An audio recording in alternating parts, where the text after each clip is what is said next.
Diya kining batanon nga magtiayon nga nagplano na unsay ingalan sa ilang pinakaunang anak.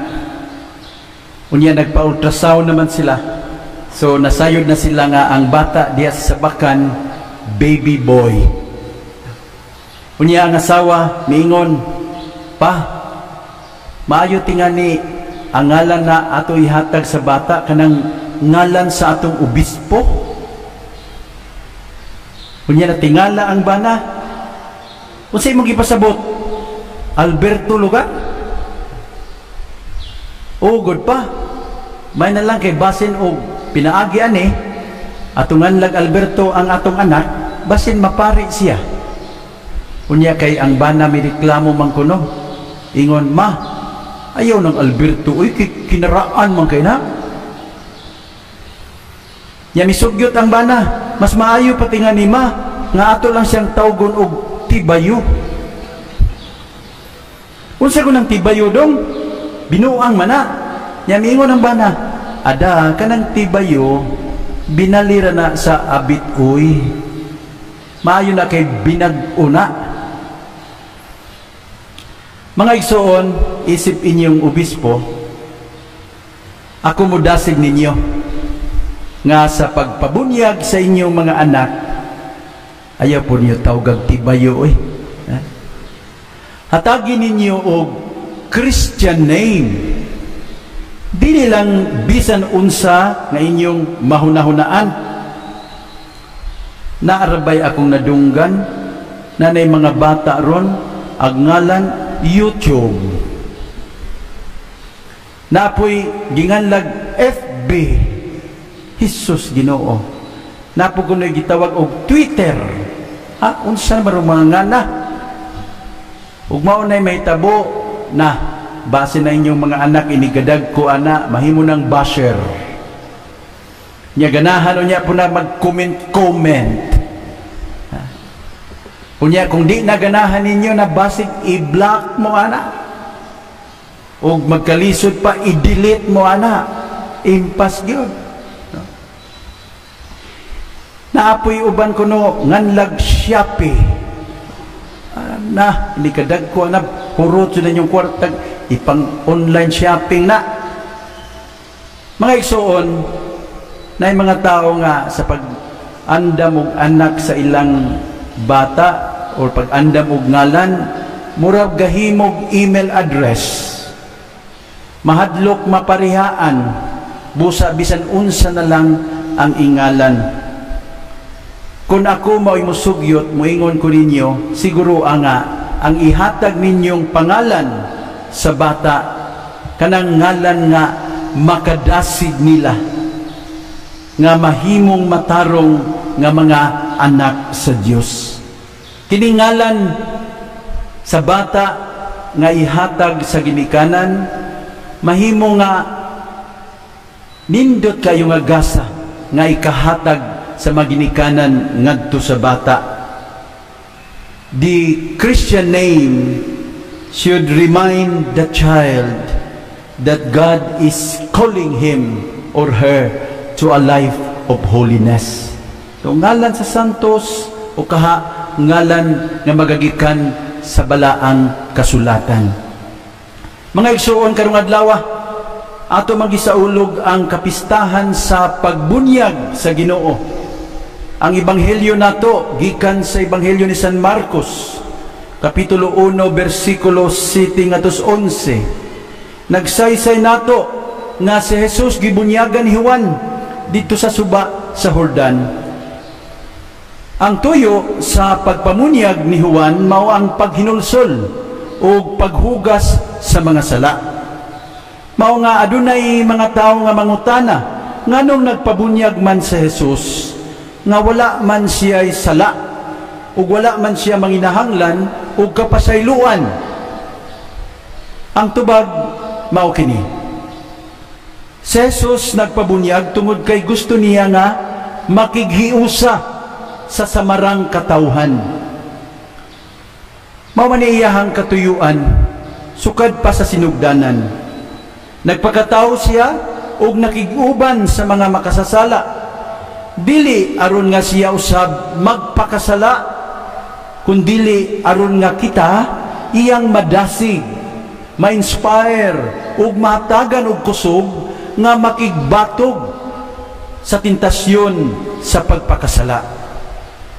The book of Hebrews has this to say, "For we do not have a high priest who cannot sympathize with our weaknesses, but one who has been tempted in all things as we are, yet without sin."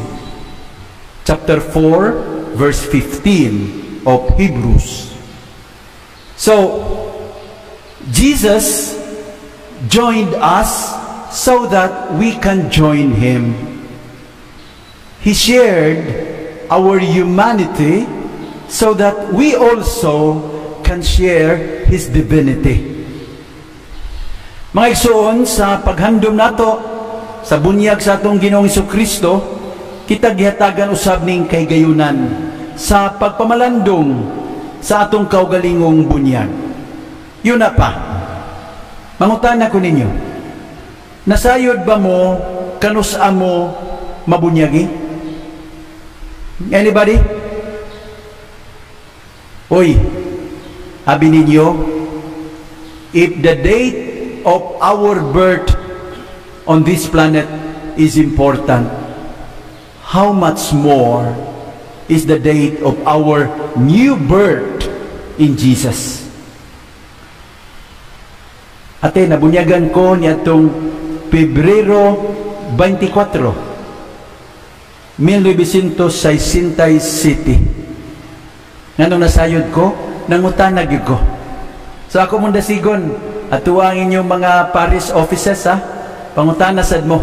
Kaya niya nang adlawa, nahimo mong mga anak sa Diyos. Ug angay mo nga magpasalamat niya. Usa sa kanunay nga ipangutana sa mga tao, mao kini, why baptize babies? Nganong dili man nato huwaton nga sila mudako, aron nga sila na ang maghukom para sa ilang kaugalingon kung magpabunyag ba o dili. Mga igsoon, sanglit kitang mga Katoliko na munyag mga bata, angay nato ning tubagon o ipasabot sa mga tao ang atong nasabtan kalabot sa kabubuton sa Ginoo. Sa pagpanganak, ang mga ginikanan wala na mangayo sa permiso o pagtugot sa bata, no? Ang kinabuhi manggod, usa ka dakong gasa, ug muhatag ka gasa, mananghid pa baday ka, muingon baday ka nga, uy, tagaan ka na ko gasa ha, tuguti ko. No. A gift doesn't need a permission. Ang kinabuhi, usa ka dakong gasa, ug atong gituuhan nga inikadako sa bata, mahimo gid siyang mapasalamaton sa Ginoo tungod sa gasa sa iyang kinabuhi, ug mapasalamaton sad sa iyang mga ginikanan na siya gipakatao nila. Sa samang paagi mga igsoon, ang sakramento sa bunyag usa-usab kada kong gasa. Tiyaw ba'y mahimo kang sinagop nga anak sa Dios? Ug tungod niini, ang atong presumption mao nga inikahingkod sa bata, siya usab magpasalamat sa ginikanan, no? Tungod sa ilang pagpabunyag kaniya. Of course, pag-abot sa panahon nga siya aduna nay katako sa pagpili, ang anak na maoy muhukom kung puy-an ba niya o dili ang Kristohanong kinabuhi. Adunay mga tao nga moingon, ang pagpamunyag og mga bata wala man sa Biblia, dagko man ang gibunyagan, busa dili na angay nga buhaton. Now, ang pangutana, tinuod ba nga ang pagpamunyag og bata dili biblical? The answer is no. Let me explain. Una, mga igsuon, atong balikon pagtan-aw ang kining buhat sa pagtuli. Pagtuli og bata ba? Circumcision sa mga Israelita nga himuon nila 8 days after the birth of the child. Para sa mga Israelita, ang pagtuli mao'y ilhanan sa imong pagkahimong sakop sa katilingban sa mga piniling katawhan sa Dios. Abi ninyo, for Saint Paul, the sacrament of baptism was actually the fulfillment of the Old Testament practice of circumcision. Mao ni atong mabasa sa iyang unang sulat ngadto sa taga-Kolosas. Si San Pablo miingon, gituli kamo diha sa inyong pagkahiusa kaniya, dili sa paaging tawhanon, kundili sa paagi ni Kristo. So here, Paul is now talking not a physical kind of circumcision, but a spiritual kind. Okay? Espirituhanon nga pagtuli. O kini, matud pa niya, mao'y timaan nga kamo na luwas na, gikan sa gahom ning lawas na makasasala. Kaysa pagbunyag kaninyo, okay? Paminawan niyo sa San Pablo, ha? Sa pagbunyag kaninyo, gilubong kamo o gibanhaw uban ni Kristo. So para kang San Pablo mga igsoon, ang bunyag mao ang spiritual circumcision nga maghatag kanato og kapasayloan ug kaluwasan. While circumcision for the Jews was the entrance to the community, our baptism for us is the point of entrance to the Christian community.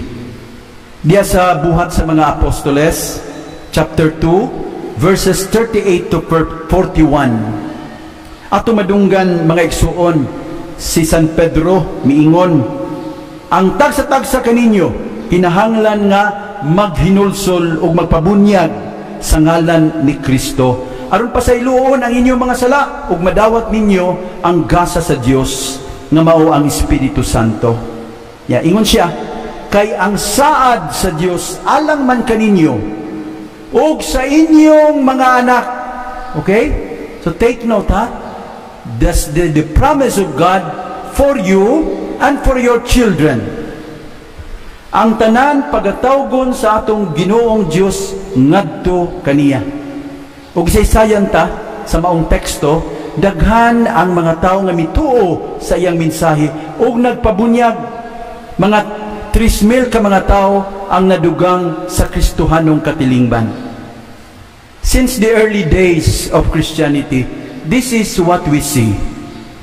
Households were baptized, meaning households together with the children. Mo ni atong nakita diha sa unang sulat ni San Pablo ngadto sa Korinto, siya nagsaysay nato nga ang tibuok banay ni Stephanas iyang gibunyagan. 1 Corinthians 1 verse 16. Ya dugang pa niini diha sa buhat sa mga apostoles, si Pablo ug si Silas usab nagbunyag sa usa ka banay sa gwardiya nga gidestino kanila. Tibuok banay, meaning apil ang mga kabataan.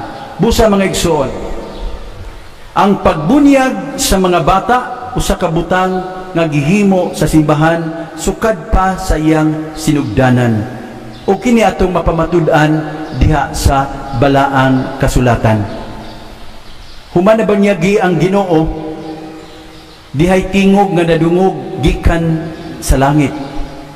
Ikaw ang pinangga kong anak, nahimuot ako pag-ayo kanimo. Mga igsoon, atong iampo ni Santos nga misa, naunta sa atong pagkabinunyagan, ang Dios Amahan mahimuot usab kanato, pinaagi sa kinabuhi nga maayo na atong puy-an.